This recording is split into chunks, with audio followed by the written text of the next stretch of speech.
I'm tired of this Black Lives Matter lie. Well, I'm pretty sure there's going to be plenty of grunting and flexing as you articulate that position. For those who don't know, these two are the Hodge twins, and they released a video called White Lives Matter, BLM Exposed. So today we're going to be taking a look at that. Let's go.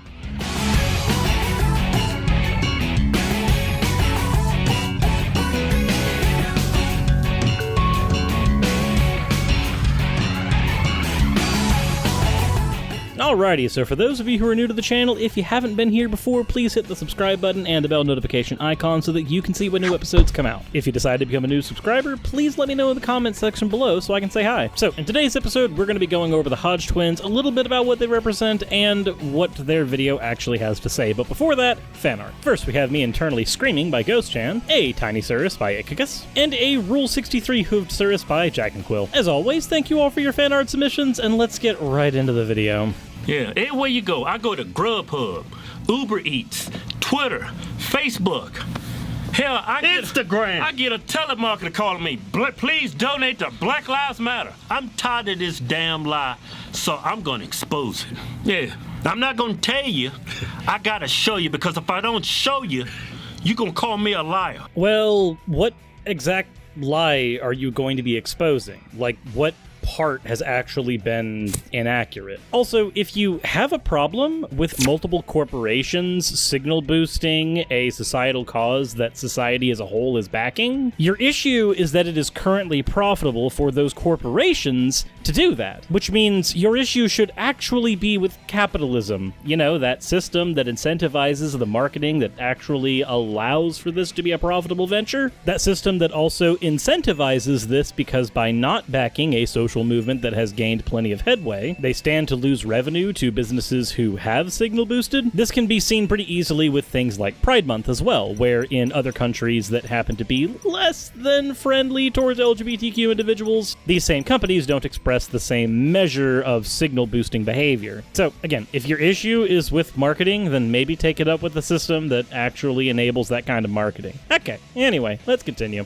And a sellout, and an Uncle Tom, and a coon. Bad things happen to all races by the cops. Yeah. Nobody said bad things didn't happen to all people of all races. Literally. Not one. That catchphrase, Black Lives Matter, it duped a lot of us, but it didn't get us. Yeah, it's catchy though. What, are you guys just too enlightened for that? Like, okay, please, spread to me your wisdom. But I didn't fall for it. Look here, first case. I love that they actually put a trigger warning here. I really appreciate it. I'm not certain if they've ever said anything about trigger warnings or safe spaces in their videos before, but, you know, I appreciate the step. Newly released body camera footage of this police shooting shows Daniel Shaver's last moments. Police were responding to reports of a man pointing a rifle out of a hotel room window. Hand up in the air! You do that again, we're shooting you, do you understand? Please do not shoot me. Begging for his life. Then listen to my instructions! I'm trying to do it. Don't talk, listen! Hands straight up in the air. Do not put your hands down for any reason. You think you're gonna fall, you better fall on your face. Your hands go back in the small of your back are down. We are going to shoot you. Do you understand me? Yes, sir. An officer then orders Shaver to crawl toward him. Shaver complies, but then moves his right hand behind him despite the warning. Officer Philip Mitchell Brailsford fires 5 rounds, killing Shaver. Brailsford was charged with second-degree murder over this January 2016 shooting. In an interview with police, he said he thought Shaver was going for a gun, saying, quote, "He could have easily and quickly drawn a weapon down on us and fired without aiming, and he could have hit us or the citizen that we had just detained." No gun was found on Shaver. Brailsford was acquitted last week. This kid is drunk. Yeah. He's begging for his life. Yeah. And the cop shoots him anyway. Yeah, that's pretty plain to see, and it's a pretty horrible thing that happened, but what is your point? Yeah. The cop walks. Yeah, got acquitted. You didn't hear about it because he's white. What? No, everybody freaking heard about the Daniel Shaver thing. That was all over Twitter in the news. You literally played the news broadcast of it. What? You didn't have to go digging through some secret police records to find out about this. No, it was literally broadcast on the news when it happened. In 2017, it was all over the New York Times, it was all over CNN, it was all over multiple different news outlets. What kind of fantasy world are you living in where this was not news? Where people didn't hear about this? Just imagine if this kid's name was Tyrone. A black kid crying. Imagine if this was George Floyd begging for his life. Yeah. It'd be front page news, but you didn't because it's some white kid with privilege. But that's a lie. This was literally shown on the news. Everywhere. These instances of police brutality are shown all the time. The difference between what happened here and what happened with George Floyd is that in the case of the George Floyd murder, he happened to be a catalyst. This is the same thing that happened with Rodney King. This is the same thing that happens in multiple cases. One case will ultimately be the catalyst that sparks change, but if you've ever taken a chemistry class, catalysts take multiple chemicals already present. Daniel Shaver's case was one of the chemicals already present that led to the George Floyd case being able to be a catalyst for the protests we see now. Like, this is a pretty basic sociological concept. People got mad about the Daniel Shaver case as well, but again, drop in the pond. Like, I don't know if you know this, but the police actually kill people in the United States at a pretty high rate compared to other countries. In the past year, they've killed 1,029 people. Not every one of them is going to spark a giant protest, but there's actually a fallacy in play here, the fallacy of survivor's bias. Survivor's bias is the logical error of concentrating on things or people that made it past some selection process and then overlooking those that did not. When choosing to focus on this case, you're ignoring all of the instances of violence that happened against people of color from the police force that did not make national news. You can argue that the same thing is happening in George Floyd's case, but again, the difference here is you're trying to paint this as some exception and some giant media lie, when the actual lie at hand is you saying that people hadn't heard of it. We heard the bell ring for the Daniel Shaver case. It just didn't resound across the country the same way the George Floyd one did. Because, again, drop in the pond. Eventually, you hit your catalyst. I'm going to show you that case because they're trying to spin it like this only happens to black folks. Nobody is trying to spin it and say that this is only happening to black people. I guarantee you, if you go and walk to a BLM protest and talk to most of the people in the crowd, especially those who happen to know the people who've organized various BLM protests, you will not see them say, this never happens to white people. They will generally argue, and I would know because I've had some of the organizers on my show, they will tell you that it disproportionately happens to people of color and minorities in the United States, which is a point of statistical fact. Next case. This Tony's the only thing we can get out of. In 2016, Tony Timpa called Dallas police for help. You're gonna kill me! And this You're gonna kill me! was the help he got. Restrained Tony! Tony! Start to school! and mocked until he died. This was a tragedy. It was needless and avoidable. From a Dallas parking lot, Timpa dialed 911 and said he was a schizophrenic, was off his meds, and had taken cocaine. Tony, look at me, bro. Officers show up, but Timpa is hysterical, already handcuffed by a store security guard. He's then restrained like this for about 14 minutes, and officers can be heard laughing as Timpa's face is buried into the ground. Jeff Henley is representing Timpa's family against the city of Dallas in a federal lawsuit. He says officers knew Timpa was on something and should not have restrained him this long. From this, radically prone position, Tony is going to suffer asphyxia. When Timpa does stop breathing, officers continue to crack jokes. Is he asleep? He's snoring, that's what it was. But they stop in their tracks when a paramedic says the 32-year-old is dead. All this stuff. He's dead. He what? He's dead. He died just like George Floyd did. Yeah. Smothered him to death. But this guy didn't have an extensive prison record like George Floyd, right? Okay, so George Floyd doesn't even have an extensive prison record.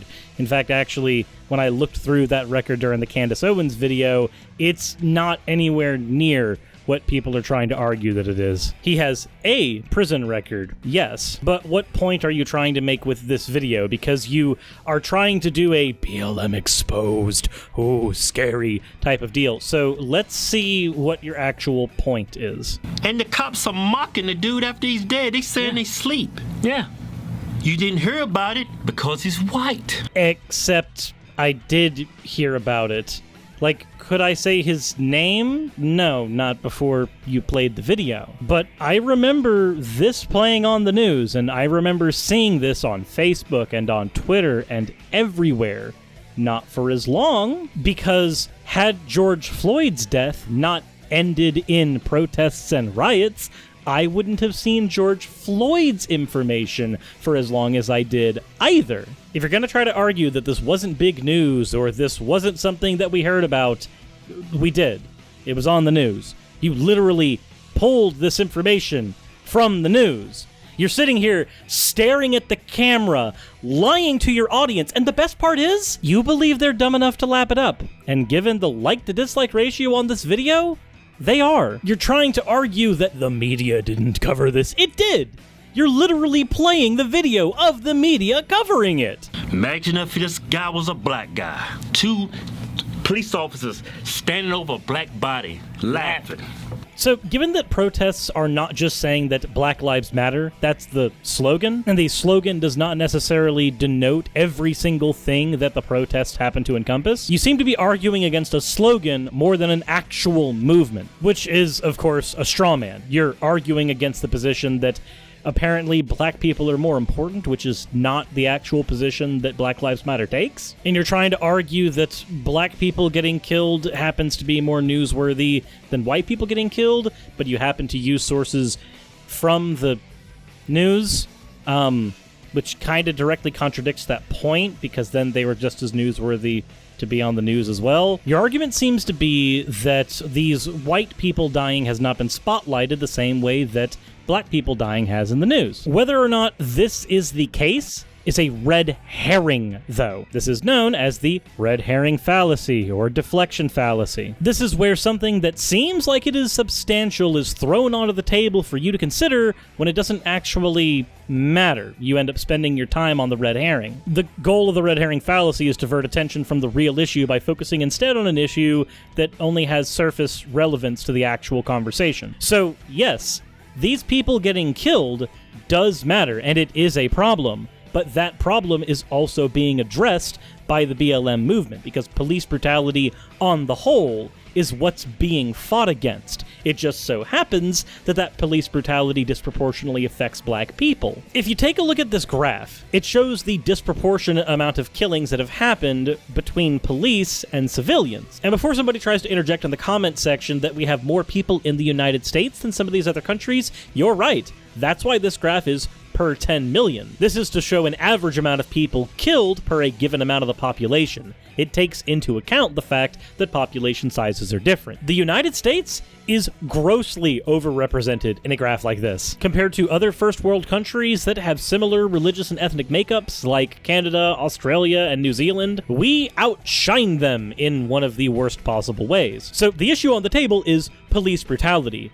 Specifically, police brutality as it disproportionately affects black people. To bring up another graph to show my point, you can clearly see that even though African Americans make up a much smaller percentage of the population, when it comes to violence enacted on them by the police, they have a disproportionate amount that happens to them given their population size. The Hodge twins are attempting to argue that white deaths don't matter as much to people who are protesting for Black Lives Matter, but that's not the case.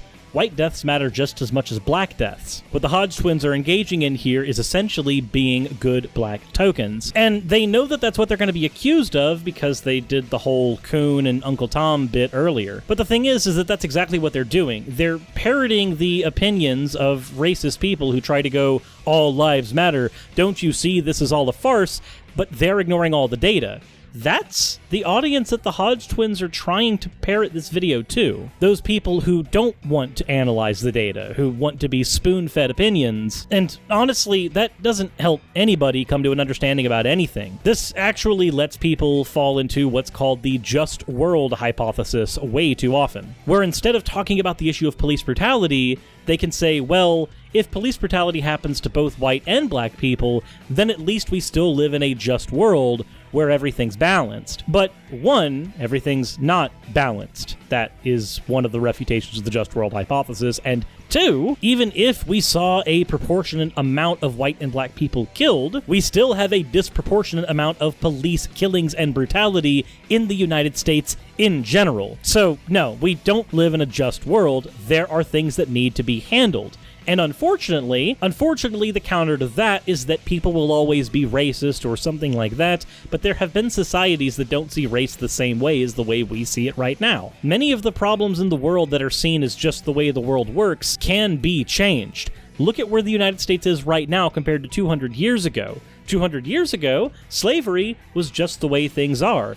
That's not the way things are now. 100 years ago, women not being able to vote was just the way things are. But that's not how things are right now. We do live in an unjust world, and we will always live in an unjust world. But if you get away from binary thinking, you can stop thinking that that means you shouldn't try to make the world more just. And let's continue with their video now. Not gonna hear about it. Doesn't fit the media narrative. Next case. Police body camera footage captured the shooting, and the moment officers realized there was a boy in the car. Okay, I'm going to skip this one, not because it doesn't matter for the actual conversation, but one, their entire video is going to be linked in the description. Go ahead and check it out if you want to see that bit. But by this point, I've already made my case about why showing different bits of anecdote doesn't change anything. Oh, actually, wait. I can talk about that. So, anecdotes are not data. You need a lot of individual anecdotes to even make a singular data point before you can even make one of these spreadsheets I've been showing before. When someone tries to show you bits of anecdotal data, instead of actually showing you numbers, statistics, meta-analysis, they're engaging in another fallacy called whataboutism. It's a sub-fallacy under tu quoque. This fallacy is an attempt to discredit an opponent's position by charging them with hypocrisy without directly refuting or disproving their actual argument. A lot of times, this is done by throwing something that is tangentially related to the conversation and then saying that your opponent's a hypocrite for not treating it the same way as something else. So, throwing a white murder by the police in the face of somebody who's doing a protest for George Floyd's death, asking them why they didn't treat that the same way, when in many cases, it doesn't matter. It is, as I said before, a red herring. A good example of whataboutism is if you go into a cancer ward and then say, what about AIDS? Why aren't you guys doing anything about AIDS? And the medical professionals let you know that this is specifically a cancer ward. You're engaging in whataboutism. No matter how many times you bring up AIDS, it doesn't change the fact that they're trying to deal with cancer specifically. And them dealing with cancer doesn't mean that the issue about AIDS is not being dealt with elsewhere. Most importantly, when somebody engages in whataboutism, they're not trying to challenge your position, they're trying to get you to step down from your position because your position makes them uncomfortable. It generally makes them consider things about life that they don't want to think about. Whataboutism stops them from thinking. If you're trying to think about the disproportionate amount of black deaths that happen in regards to the police, simply thinking, oh, well, it happens to white people too, stops you from thinking. This is literally an attempt to stop you from using your brain. 6-year-old white autistic kid and his father get shot up, gunned down by 2 black police officers. Now, the father lived, but the kid didn't. Yeah. You didn't hear about this. Yeah. Because the victims are white. But again, you did hear about this because it's on the news. You literally had to use the news to make your point. I don't know how many times I have to say this. If you're using the news broadcast to make your point about how the news isn't covering white deaths, you've shot yourself in the foot. And again, it doesn't matter that the police officers are black, that's another red herring. Black people can have bias against black people. This is a pretty basic thing to understand. They can have these biases, especially if there is financial motivation in them doing so. See the police force, or see your channel. Yeah, little boy, man, 6 years old, got shot 5 times. They emptied 18 rounds in that car. That horrible thing that happened to Tamir Rice up in Cleveland, right? They single that out like this only happens to black kids. Okay, again, they're not singling this out as if this happens to black kids. This is the straw man fallacy, where instead of arguing against your opponent's position, which, as I've said before, and I'll say again, is that police brutality is the problem, and police brutality, the problem, disproportionately affects black people, you can't argue against that position because that position is backed up by data, statistics, reality, and evidence. So instead, you argue against the much weaker position that you've constructed, which is Black Lives Matter doesn't care about white people, but look at all the poor white people who've been hurt. This makes several errors. One of the largest ones being it treats social injustice as if it's some kind of zero-sum game. When somebody focuses on the injustice that happens within their community, it somehow takes away from the injustice that's happened in another tangential community. Focusing on police brutality as it affects black people does not somehow negate the police brutality that affected white people. The reforms required to fix one will largely help fix the other one. For instance, getting rid of qualified immunity will make it to where police cannot engage in shootings as often because they are not as immune to consequence. This generally helps black people and is one of the things that the BLM movement has been trying to push for. If you happen to be white and happen to be threatened by a police officer with a gun, the removal of qualified immunity protects you just as much as it protects a black person. But people like the Hodge twins want to have you cut off your nose to spite your face and ignore this obvious fact. There's an article I found. Now tell him, Tamir Rice was a 12-year-old kid. Yeah. That got shot and killed because he was brandishing a fake gun. A toy gun. A toy gun. It looked real. It was a gun replica. Yeah. Right? Cops roll up, shoot and kill the young kid. Right. Now, this is not an isolated incident. There's an article up on Washington Post written back in 2016. Over the span of 2 years, 85 to 86 shootings by cops. People brandishing fake toy guns. Yeah. 50 of them that died out of the 86, they were white. Yeah. You didn't hear about it because it doesn't fit the media narrative. I'm so glad that you brought that up. So if we're going to go ahead and use the deaths of children to push our narrative, then let me go ahead and get in the mud pit with you, because the difference between you and me is I enjoy it here. I have no problems getting dirty for this particular conversation. So, now the specific use of toy gun instances is a red herring, because if we focus on this one data point, we will be missing a ton of other extracurricular data points that are going to be required to make an assessment about young people killed by the police. So, let's look at some graphs about young people that are killed by the police.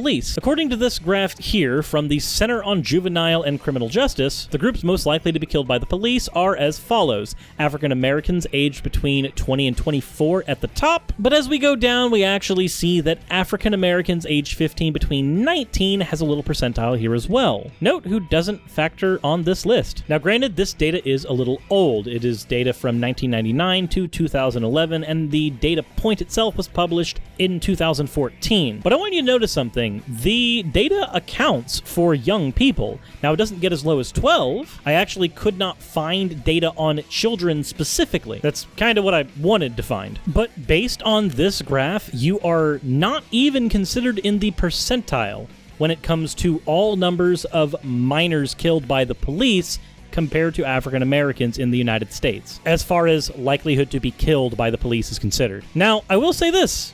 It turns out that whites are not the least likely to be killed by the police. Turns out Asian Americans are least likely to be killed. Huh. But again, if you were to focus specifically on a singular data point, you would ignore the whole picture. So if you focus specifically on children with toy guns, which I couldn't find the data for, I wish I could, you would be ignoring the fact that on the whole, you are 2.8 times more likely to be killed as a black American than as a white American. But, you know, again, you're 4.3 times more likely to be killed than an Asian American, so I guess apparently all this is for naught or something. So again, when somebody is trying to throw you a singular data point and ignore everything else on the chart, usually they're either misinformed or being dishonest. Don't let somebody hit you with whataboutism. Don't let them hit you with a red herring. Yes, it is horrible that children are killed by the police. Yes, it is horrible that white people are killed by the police. But again, it is a straw man to say that BLM is not trying to fight for them as well. Because if a policy is enacted that prevents a black kid from being killed when holding a toy gun, it will protect a white kid just as much. even if I were to accept that there were more white kids killed proportionally than black kids. That's the funny thing about how broad sweeping reform happens to work. Yeah. That whole Black Lives Matter, it's a lie. That's what pisses people off in that organization, on the news. That's why they mock people when they say all lives matter. No, all lives matter doesn't. It's not that. It's just about black lives. Because if you say all lives matter, it kills that narrative. That narrative falls apart. It's not that the narrative falls apart, it's that saying all lives matter is a deflection. Again, I bring up the example of the cancer ward. If I go into a cancer ward and say all diseases should be handled, that doesn't suddenly destroy all of the narratives for funding cancer research. We just happen to have a lot of people being killed by cancer, and so there are people and organizations that want to focus on dealing with cancer, just like we have a lot more people killed who happen to be black, so there are people and organizations that are focused around that fact. Just like how medical technologies that are used in cancer research can find their ways into other avenues of medical research and help them too, sweeping reforms that help African Americans in the community will help white people as well. Justice is not a zero-sum game. Everybody knows that there's black men is not being gunned down by a systemically racist police force. Okay, and this is what's called an argumentum ad populum fallacy. When you say that everybody knows this insert obvious fact here, it doesn't mean anything. Because if everybody believes, which would be the proper usage of that philosophically, a singular thing, that doesn't suddenly make that thing true. There was a point in time where everybody believed the Earth was flat. Everybody thought they knew the Earth was flat.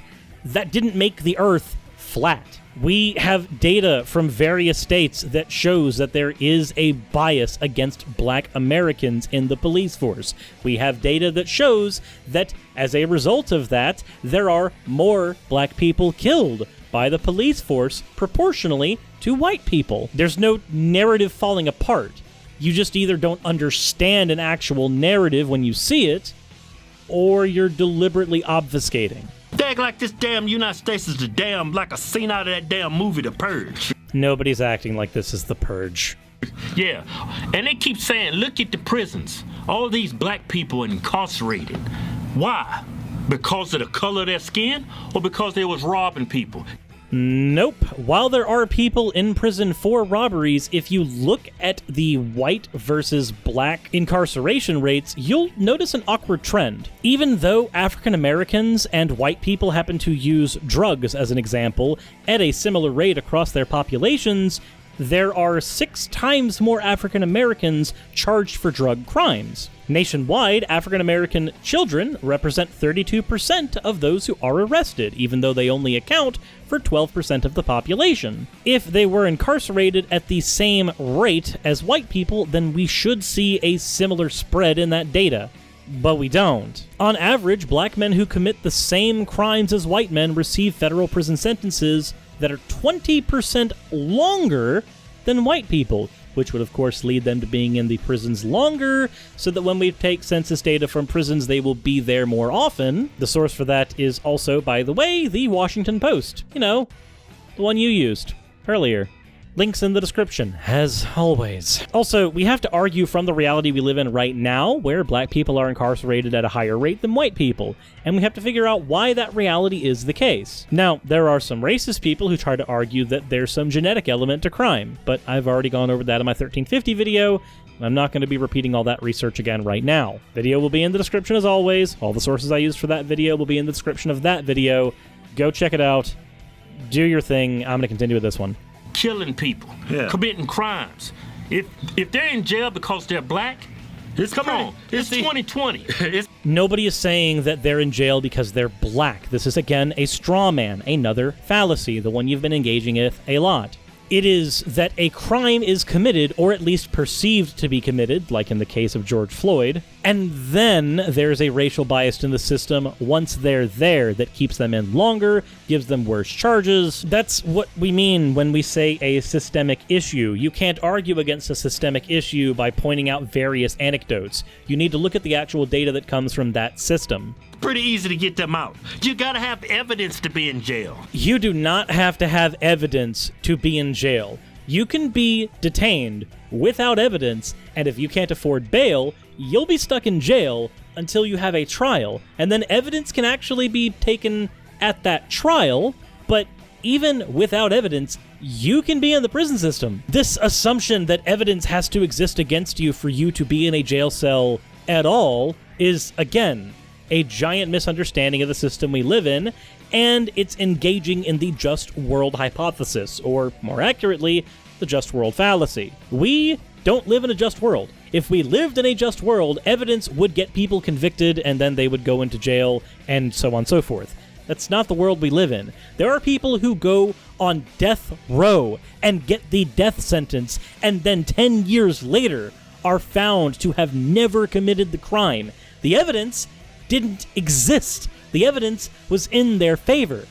They still got killed by our corrupt prison system. Don't believe me? Look up these cases. Look up the case of Kirk Bloodsworth, or Rolando Cruz, or Alejandro Hernandez. These were people who got on death row and were found to be innocent later. And before somebody in the comments section tries to argue that I'm doing the same thing that they're doing by bringing up individual examples against a system, this isn't the same thing. In a just system, these cases would not exist. The existence of these cases shows that we do not live with a just system, as opposed to what the Hodge twins are doing, arguing against the straw man and then beating the straw man with anecdotes. These things may look similar, but they are not the same method. Derek Chauvin's case, they're painting this like he's a white supremacist. Right. That he killed George Floyd because he was black. But why is that the default? Simply due to the fact that Chauvin was a white guy and George Floyd was black? I could see if there's evidence that this dude was in the KKK or he had racist emails. There's a history of racism. Nazi tattoos or something. It's got to be something. Your default cannot be racist. It's actually not because Derek Chauvin was a white guy and George Floyd was black. Derek happened to be involved in a lot of cases of police brutality, especially where it pertained to minority people. It's being painted this way because this police officer not only had a long history of engaging in brutality of the same caliber that he engaged in with George Floyd, but he remained on the police force during all of those other incidents. If memory serves, there were 12 of them, but I've got that information in another video that I'll be linking in the description below as well. It's not that he's racist because he's white and George Floyd is black and that's the default. It's that we have evidence of this. Evidence that goes back by several years. Evidence that you're ignoring because it doesn't fit your narrative, which would mean that you're projecting. All of the holes that exist within the framework of the narrative you're trying to show are the holes you're trying to argue your interlocutors or your opponents have in theirs, when that's not the case. To quote from the Nuremberg Rally in 1934, the cleverest trick in propaganda against Germany during the war was to accuse Germany of what our enemies themselves were doing. The cleverest trick in any propaganda is to accuse your interlocutor of that of which you are guilty. If you're guilty of trying to push a narrative and using methods that are full of holes, then maybe the easiest way to convince people that you're not doing that is to argue that that's what your opponent's doing. But sometimes this backfires, because sometimes people notice that that's what you're doing, and now you look like a hypocrite, which is doubly ironic since you engaged in whataboutism earlier, which is an appeal to hypocrisy. Well, again, the default wasn't racist. He actually did have that history, but that history has been available since the George Floyd protests began. And your video apparently came out after all that information was publicly available. You could have found this out, but you didn't, which means one of two things. Either you didn't do your due diligence before doing this video, or you didn't think you needed to do your due diligence because you thought you were already right. Both of those are, of course, the charitable interpretation, because the third interpretation of this is that you know about that and you're deliberately ignoring it. That's because he's white and the victim's black. That's being racist. Look, the 4 cops involved with George Floyd's death, and that was a murder. They all 4 of them need to be held responsible for that. Right. I'm not saying that. But out of the 4 police, it wasn't 4 white police officers. No. 2 of them was white. 1 was Asian. Yep. And the other one was black. And like I pointed out before, the red herring doesn't matter. Having one black police officer as a witness to the crime does not suddenly mean that it was not racially motivated, and even if it wasn't racially motivated, it doesn't change the fact that this is an example of a long history of disproportionate violence happening against African Americans in the United States. When you throw the red herring on the table, it might smell horrible, but your goal is to have me engage with it. I'm not going to engage with it. Yeah. So how is this prove that there's systemic racism in the police force? So this is a mixture of strawmanning and projection. The projection is trying to argue that your opponent's using a single anecdote to paint an entire narrative. No. That's what you guys have been doing through the entire video, throwing random anecdotes like they're darts on a board and hoping that enough of them stick that you can paint a picture. Most people who are marching for the Black Lives Matter movement are not doing that. You are accusing them of what you yourself are guilty of. Whether or not systemic racism exists is outside of the scope of whether or not this individual case was racially motivated, even if we have plenty of evidence that it was. Because if this one case was not racially motivated, it doesn't suddenly change the data that shows that you're 2.8 times more likely to die as an African American. This one case wouldn't even be a drop in the pool of that data. And the best part is, nobody's arguing that it's anything more than a drop in the pool. This is a catalyst. All the chemicals required for this catalyst to finally allow a reaction to boil over existed well before George Floyd's death. Why does this dude Chauvin, why do we look at him and say this is all cops? When we look at black folks, we don't say they're all criminals. When we look at white folks, we don't say they're all racist. Yeah. When we look at Muslims, we don't say they're all terrorists. Why do we get to call all cops bad because of one bad cop? Okay, so it's not because of one bad cop. It has to do with a disproportionate amount of representation of brutality from police officers. Consider the following statistics.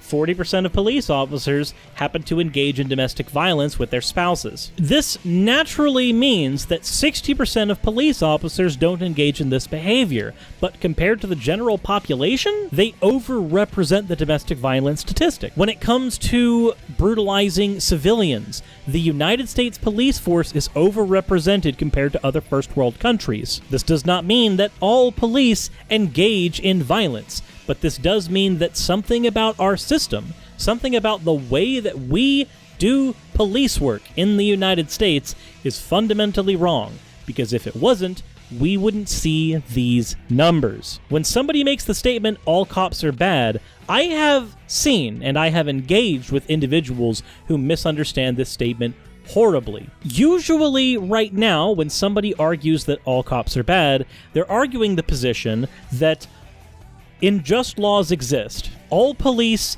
enforce laws, whether or not they are just. While police can engage in selective judgment on what laws they will or will not enforce, they are incentivized to enforce the law, just or unjust. And if all police are incentivized to enforce unjust laws, then police engage in unjust behavior against the general populace. That's generally how I've heard it articulated. I have heard people articulate it in a horrible way when they try to say that becoming a police officer is an immoral action. I argue that it's not. Engaging in law enforcement is not immoral, it's amoral. It exists outside of morality. You can go in to be a police officer in order to get a power trip high, which would make it an immoral position, or you can go to be a police officer in order to try to fix a broken system. This would be a moral position. But at the end of the day, the system that people end up serving as police officers is tacitly unjust.